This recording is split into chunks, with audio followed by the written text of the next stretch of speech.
Hello बच्चों, welcome to this education G channel. तो आज हम एक क्वेश्चन लाए हैं काइनेटिक थ्योरी ऑफ गैसेस से। तो ये क्वेश्चन ही थोड़ा ट्रिकी है, कई बच्चों को बहुत परेशान करता है ये क्वेश्चन, तो इसलिए सोचे हम इस पे वीडियो बना दें। तो देखिए क्या है question. A gas is filled in a container, okay, there is a container, एक कंटेनर है जिसमें गैस है और उस कंटेनर का वॉल्यूम भी है, ठीक है, बहुत सारे गैस है इसमें।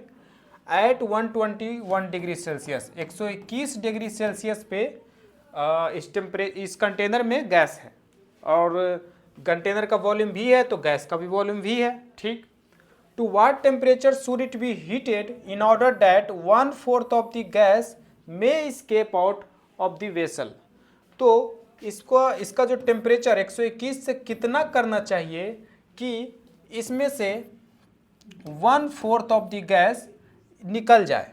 अब यहाँ पे कई बच्चों को कंफ्यूजन होता है कि 1/4 किसकी बात कर रहा है, किस क्वांटिटी की बात कर रहा है।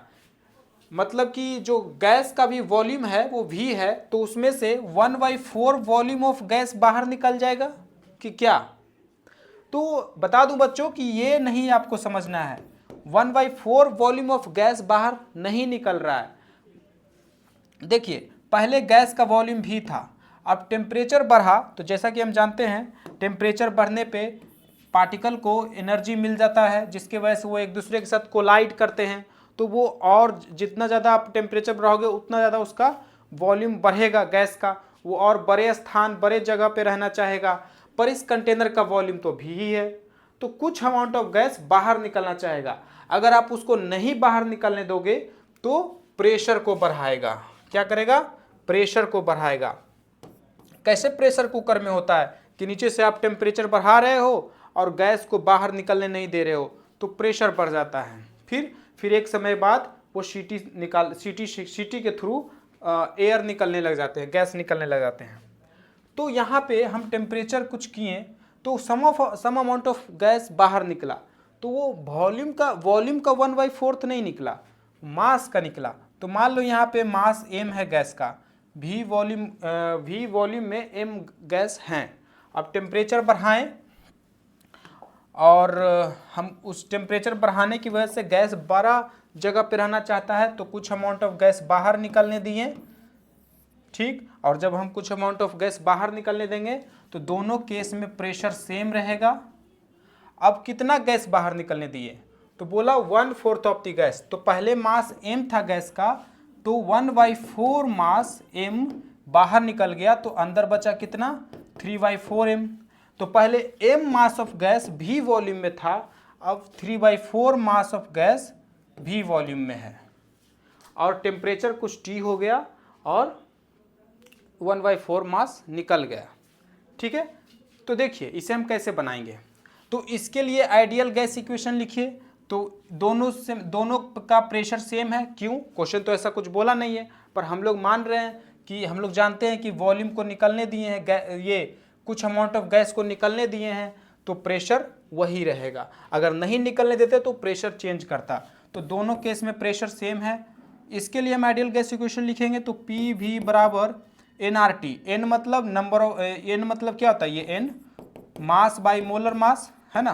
तो इसके लिए mass by molar mass, m मास है, v वॉल्यूम में है, p प्रेशर है और r और टेम्परेचर कितना है 121 डिग्री सेल्सियस, मतलब 121 + 273। अब यहाँ से हम इसके लिए लिख लें, अब इसके लिए लिखते हैं तो उसका भी प्रेशर p, वॉल्यूम। तो हम इसके अंदर वाले अमाउंट ऑफ गैस को कंसीडर कर रहे हैं, बाहर कितना निकल गया उससे कोई मतलब नहीं, तो अंदर वाले को हम ऑब्जर्व कर रहे हैं सिर्फ। तो वॉल्यूम कितना है, तो v, फिर से v है ना, और कितने अमाउंट ऑफ गैस अभी है अंदर, v वॉल्यूम में कितने गैस है, 3/4 मास और मोलर मास r और टेम्परेचर T। अब इन दोनों को कंपेयर करके आप यहाँ से T निकाल लोगे, है ना। देखिए दोनों को डिवाइड करते हैं, LHS को LHS से, RHS को RHS से, तो हमें क्या मिला, ये देखिए 3/4, ये m नोड ये खत्म हो गया मोलर मास, तो 3/4 इधर आएगा, है ना, नीचे डिनोमिनेटर में है तो इधर आ जाएगा बराबर, और इधर 121 + 273 और T यहाँ मल्टीप्लाई कर देंगे तो 121 प्लस 273 कितना हो जाएगा, 3 1 4, 7 2 9, 2 1 3। तो यहाँ पे टेम्परेचर बराबर आया 394 इंटू 4/3। ठीक है, ये हुआ। अब इसे हम एक और तरीके से बनाएंगे, चार्ल्स लॉ के अकॉर्डिंग भी बनाएंगे, चार्ल्स लॉ की मदद से बनाएंगे। देखिए कैसे, देखिए कैसे। चार्ल्स लॉ क्या कहता है, पी वी बराबर एनआरटी, है ना।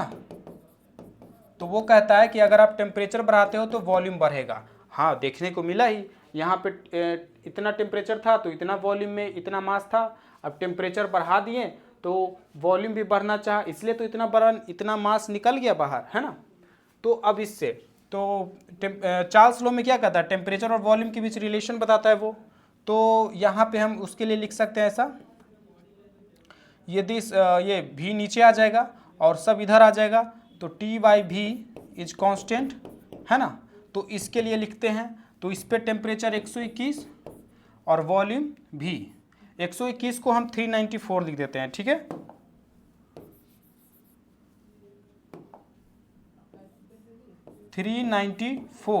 और वॉल्यूम v। अब इसके लिए हम लिखते हैं, इसके लिए लिखेंगे तो टेम्परेचर T, अब वॉल्यूम कितना हो गया। तो आप पूरे गैस को कंसीडर कर रहे हो ना, जब टेम्परेचर बढ़ाए तो ये आपका गैस है, ये इसका वॉल्यूम और इसका वॉल्यूम, इन सब का वॉल्यूम लिखोगे ना आप यहाँ पे, है ना। कहोगे ना कि 394 में V वॉल्यूम में था, टेम्परेचर बढ़ाए तो इतना इतना, इन दोनों का टोटल वॉल्यूम हो गया, है ना। समझ में आई बात।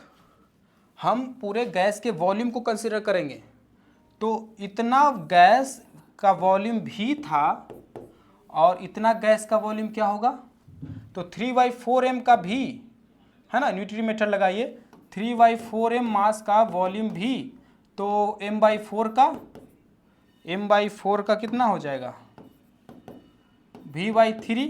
तो ये v और ये v/3, है ना। ये इतना मास v/3 जगह में रहना चाहेगा, तो v प्लस v/3। और इसको सॉल्व करेंगे, देखिए इसको सॉल्व करते हैं तो 394/v is equal to T by, दोनों को जोड़ेंगे v प्लस v/3 को, तो 4/3 भी आ जाएगा। और देखिए यहाँ से ध्यान दीजिए, तो यहाँ से भी अब जब टेम्परेचर निकालोगे तो इतना ही आएगा, है ना। तो यहाँ पे हम इस क्वेश्चन को दो तरीके से, दो मेथड से बनाएं। एक मास को कंसीडर करके कि ये अंदर कंटेनर में कितना है, अपना पूरा ऑब्जर्वेशन इसके अंदर के अमाउंट पे ध्यान दिए हुए, लगाए हुए हैं। तो m मास v वॉल्यूम में था, अब इतना मास इतने जगह पे है, तो मास और वॉल्यूम को कंपेयर किए यहाँ पे, है ना। यहाँ पे देखिए PV मास रखें और अलग टेम्परेचर रखें, यहाँ पे m मास इतने टेम्परेचर में इतना मास, इतने टेम्परेचर में इतना मास, पहले मेथड में ये किया। दूसरे में चार्ल्स लॉ लगाएं, उसमें हम पूरे गैस के वॉल्यूम के देखें कि इतना टेम्परेचर में इतने वॉल्यूम में था, अब इतना टेम्परेचर किए तो इतना वॉल्यूम में रहना चाहता है, v प्लस v/3, है ना, v/3 में रहना चाहता है, तो उसके अकॉर्डिंग बनाएं। तो आई होप आपको ये क्वेश्चन समझ में आया होगा, ये दोनों मेथड आपको समझ में आए होंगे। अगर आपको इससे रिलेटेड कोई भी प्रॉब्लम हो या किसी और चैप्टर से, तो आप कमेंट करें और एजुकेशन जी चैनल से जुड़े रहिए, इसी तरह के क्वेश्चन आपको अपडेट मिलते रहेंगे।